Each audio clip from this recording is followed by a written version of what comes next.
Hello, this is Professor Thomas discussing differentiation. This is the beginning of the course Calculus, and we're really going to be concerned about understanding how to take derivatives of functions, and then how do we apply differentiation? How can we use this knowledge, this technology of calculus to actually solve real-world applications? And so this is actually a business calculus course, and this book focuses in chapter 1 all about how to take derivatives, and the first few sections, actually the first 3 sections, we kind of derive the whole concept of a derivative. And if you think about it, the whole concept of derivatives come from the slope, which in real world terms is the average rate of change between the y and the x variables. And so if we have any function in the xy plane, we can calculate the average rate of change between those 2 points.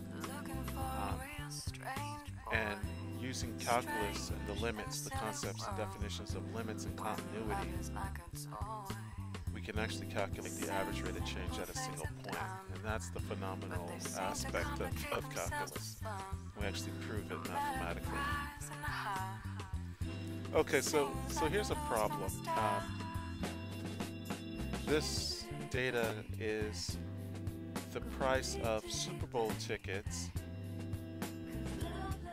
starting after 1967. So I guess at 1967 it was 0, and these are prices in dollars. So it looks like every unit on the grid is 100, and it looks a little bit less than 100. So in 1967 it probably cost about 80 bucks to go to the Super Bowl, and then after the first 10 years it looks like it went down. In 1977, I think that's when the Bears kind of ran rampant. Refrigerator Perry and all those guys. I don't know, but the prices went totally down. Maybe there were a lot of other things going on at the time. I know maybe even the Vietnam or all sorts of different things happening. So who knows what was going on? And then after that, it started to ascend, and it's probably it's gone on an exponential growth.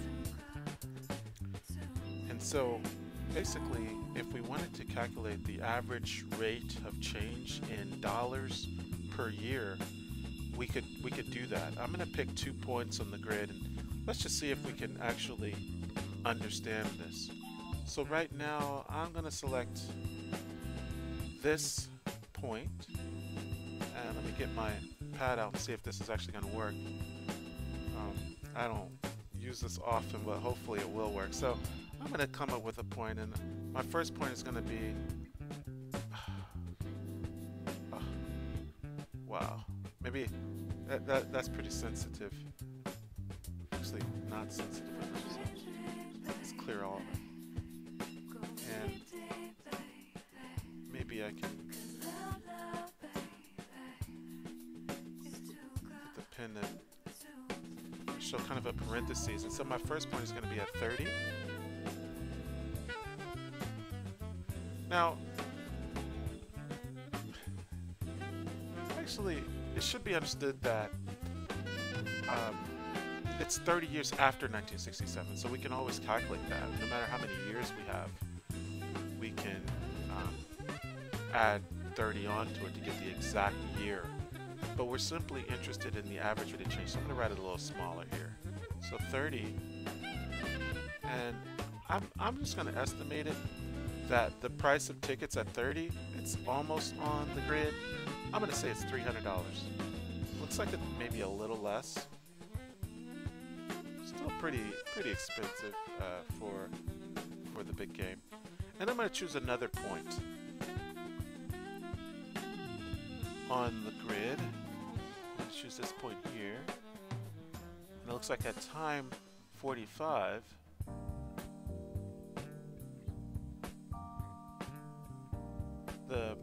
45 years after, it looks like the price has jumped up to $900. Now, obviously, it did not increase linearly. It is not a straight line. In fact, we have the equation of the price with respect to time, and this is a quadratic equation. It's actually second degree trinomial, so we know exactly what that does. That's a parabola, and it looks like the vertex is right on the x-axis at 10,0. So anyway, we can still calculate the average rate between those 2 points. And all we do is we subtract the y's, 900 minus 300 over 45 minus 30. And so that's actually 600 divided by 15. Now it turns out that 15 actually does go into 64 times, and so we're actually getting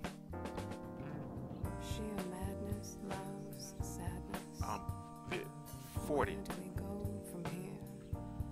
And basically the average rate of change between those two values is about $40. That's what we got per year. So every year was just an additional $40 essentially. And again, we're talking from 1997 to 15 years more than 1997. So that's about what, 1992 or something like that. So pretty interesting. 2000, yeah, around 2012 or something like that. So that's pretty interesting. That gives us the average rate of change.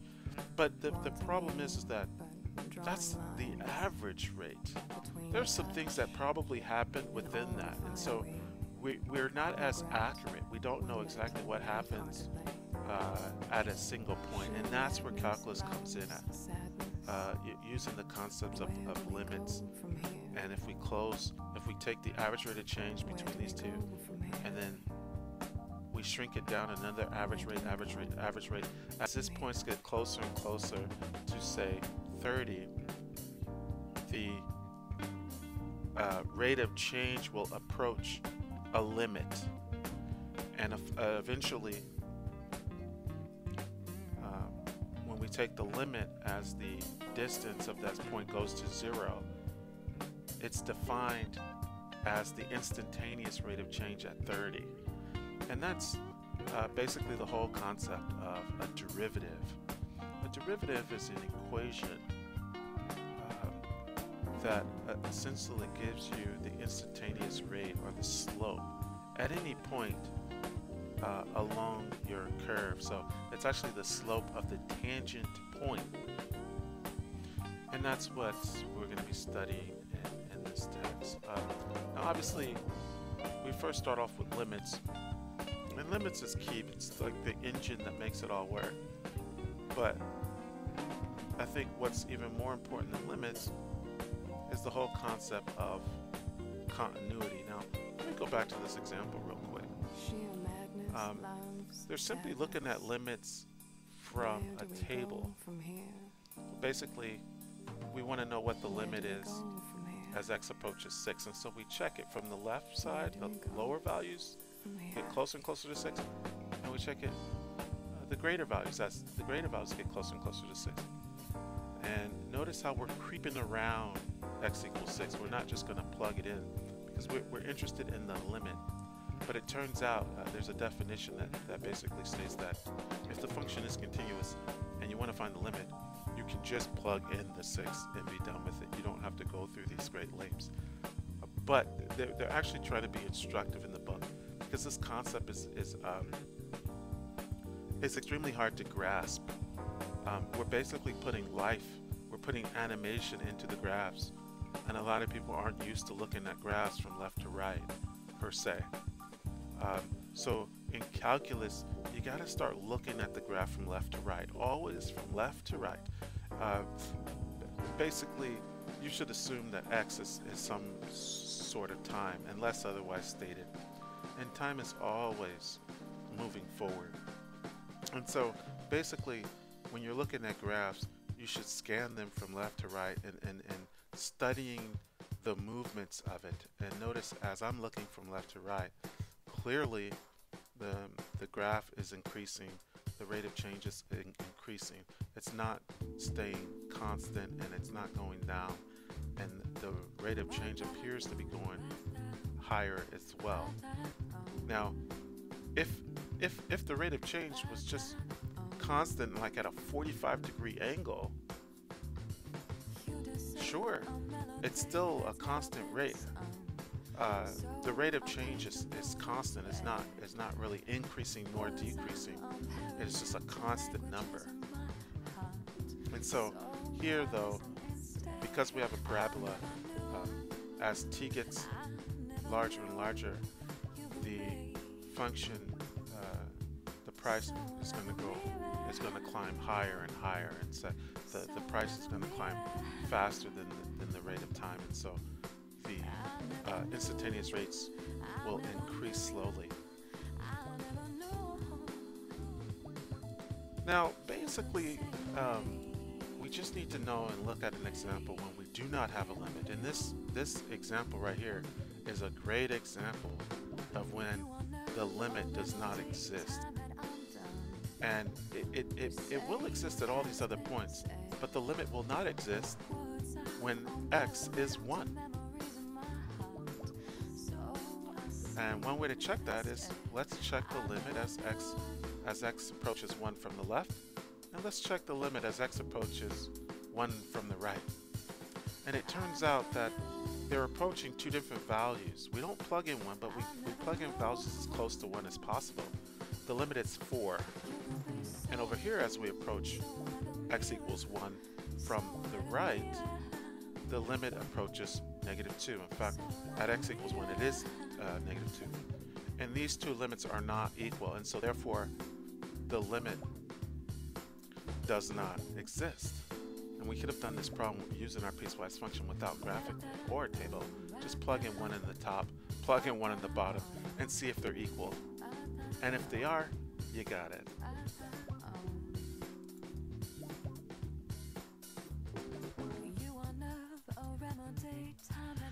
Now, even though we have this function here, a nice linear function, and then something weird happens at x equals 1, it's actually a piecewise function where it's defined in two places at x equals 1. This function will still have a limit at x equals 1. The limit at x equals 1 will be 2. The problem is that f of 1 does not equal 2. F of 1 is actually equal to 5. So even though the limit exists and it is 2, this function will not be continuous. Okay, and that's the big picture. In order for a function to be continuous, it has to be smooth, no holes, and if there is a hole, then it should be defined at that hole. We should have some point defined at that hole, and so therefore it has no hole. And that would be a continuous function, a very smooth function.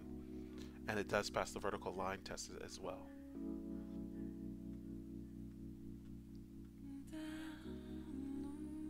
Asymptotes. Again, 2 is at x equals 2, we have a vertical asymptote. And asymptotes, as we approach the asymptote from the left and from the right, we see that we're going to have two different limits. And so for that reason, the function is not continuous at x equals 2. Not at that point.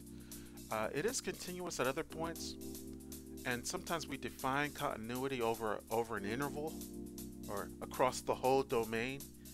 Obviously, across this function's whole domain, it will not be continuous, but if we restrict the interval from -infinity to less than 2, it will be continuous.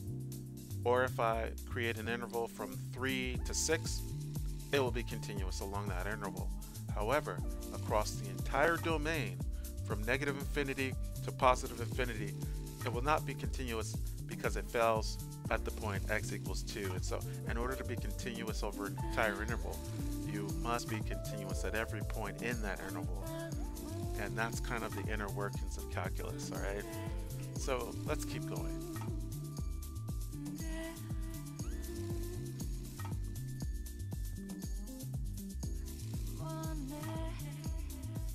Summary of the section. So here, it looks like the exercises are just getting you used to the notation. You know, so it's good to gloss over this really quickly.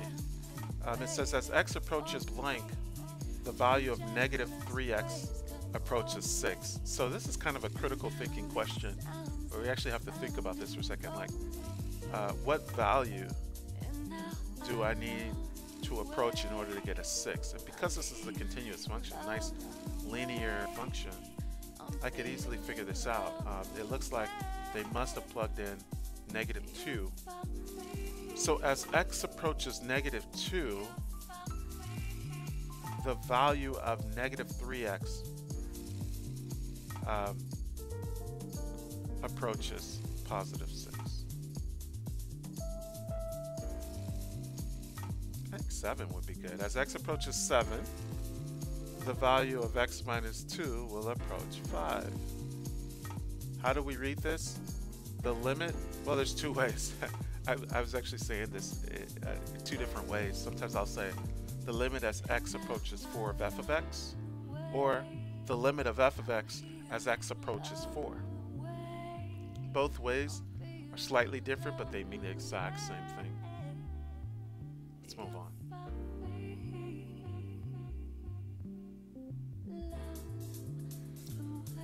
If a limit does not exist, state that fact. And it looks like this function is okay. It's defined for all real numbers. When x is 3, it's defined for 1. However, there is a jump. This is a piecewise function. It's going to be continuous everywhere except when x is 3. So the limit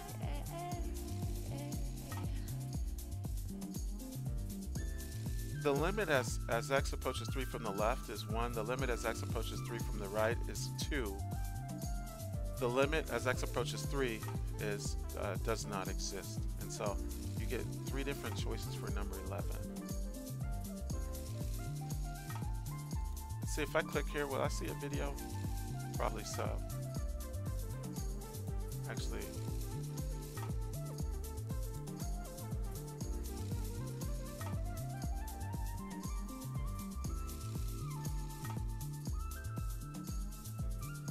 okay, it's actually a problem similar to what we just talked about. I'm going to do this.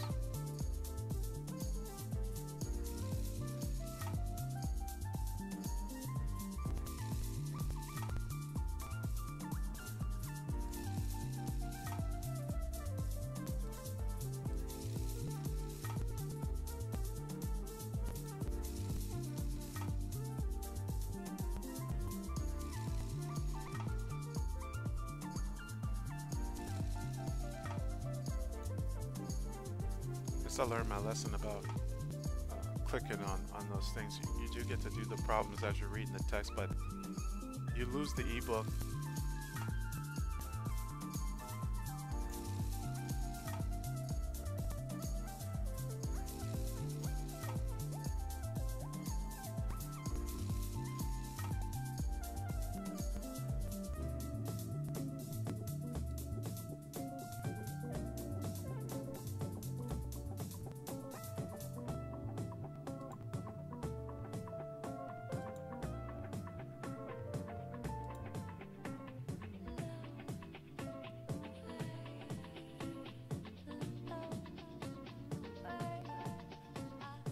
The function will have a limit here. It will exist at negative 2. And it does not exist here. And there will be a limit at x equals 3 as x approaches 3, because it is the same as it approaches from the left and the right. So everything's cool here, except that when approaches 1, we do not get a limit. From the left and from the right, they approach two different y values. You have to be very comfortable with the functions, the rectangular coordinate system, when studying calculus.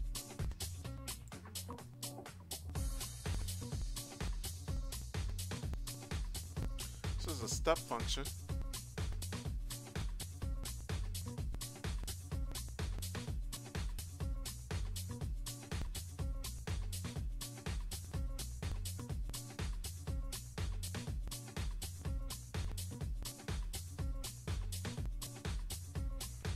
So where would it not have a limit?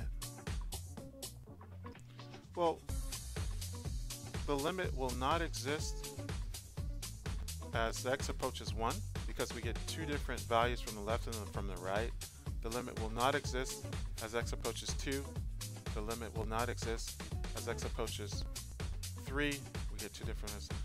And the limit as x approaches 4 from the left, we do get a value, but there's nothing from the right, so that's not important there. But we do get a value as if there are 4 envelopes.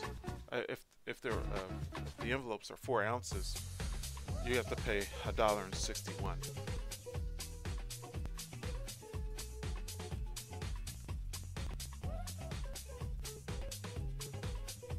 So the definition of continuity, 3 things must hold. It's really it can all be summarized into one big thing. This is the definition, but we can break it down into 3 steps.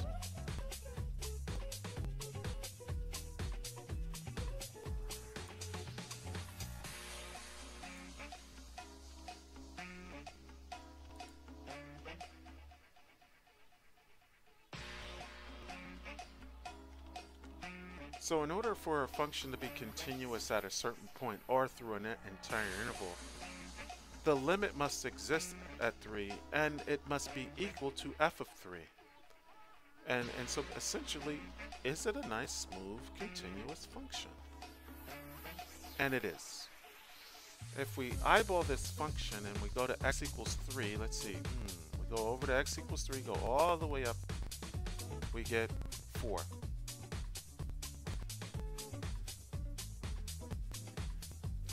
Well, what about f of 3? Well, f of 3 is 4 as well. And because the limit as x approaches 3 from the left and right is 4, and f of 3 is 4, it is continuous at 4. It is continuous at 3. X equals 3. Hey, is it continuous at x equals 2? Well, here's a quick way to do it. The super genius way, plug in 2 in the top, plug in 2 in the bottom, and see if they're equal. And if they have the same equal value. So if I plug in 2, I get 6 minus 5 is 1.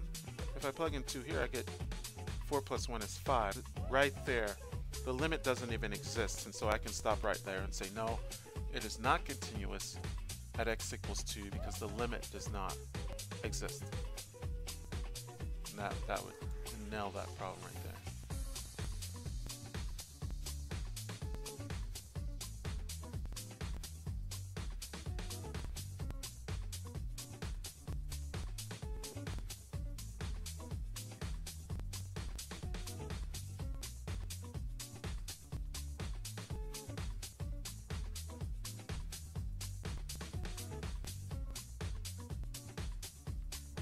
So basically they're saying use the theorem of limits of rational functions, and that is plug in the value and get your limit.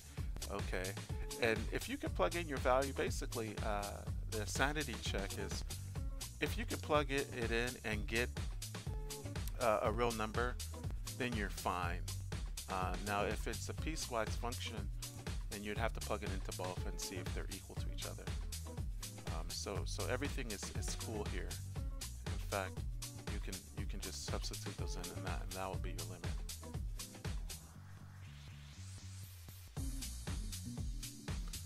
Determine whether each of the functions in exercises 37 to 41 is continuous over the interval negative 6 to 6. Well, here's negative 6 and 6, so the whole graph captures negative 6 to 6. Actually, I would say no, it's not. No, it's not. Yes and no. Although it has a limit at x equals -1, f of -1 is not equal to the limit. F of -1 does not exist. So the limit as x approaches -1 is 2, but it's not going to be continuous because it has to equal that as well.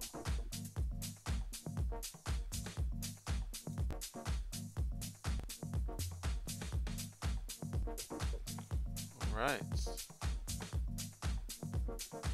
Is the function given by big F of x is equal to x squared minus 1 over x minus 1, or 4, for x not equal to 1, and when x is 1 it's 4. Is it continuous at 1? Well, in order for me to do that, I have to plug one in to both of them and see if I get the same answer. And I can't plug it in immediately, so I have to simplify it out. The top is a difference of 2 squares. And so it's x minus 1 times x plus 1, which turns out to be x plus 1, if x is not equal to 1. So, but if I plug in x plus 1, I get 2. Here I get 4. The limits are different. So no, it is not continuous because the limit does not exist at x equals 1. Okay, I'm going to take a quick break. This is just a quick little review, peek at the first 2 sections in Chapter 1, 1.1 and 1.2.